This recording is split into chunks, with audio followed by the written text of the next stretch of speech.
We will be discussing the pros and cons of Scole, which is a student-centered open learning environment, and it's defined by our textbook as when a student can choose their learning outcome as well as the means that they'll use in which to learn.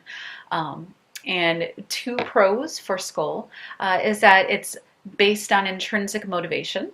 So you see students who are more engaged and more proactive than you would otherwise, and that there are diverse perspectives that are offered because there's a lot of peer-to-peer interaction, certainly more so than you'd see in a traditional classroom environment.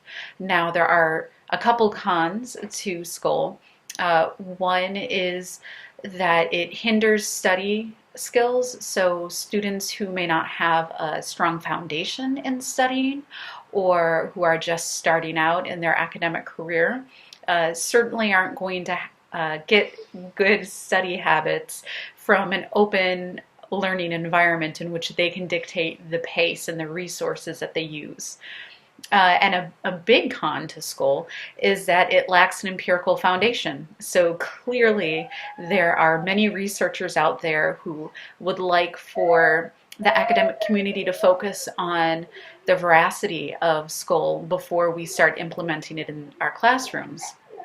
Now, regardless of whether or not we use Scole in higher education or K-12 education, it's important to know that Scole is not a replacement for our traditional education as we know it. It is a complement to the traditional classroom, and it's just another method to get students engaged.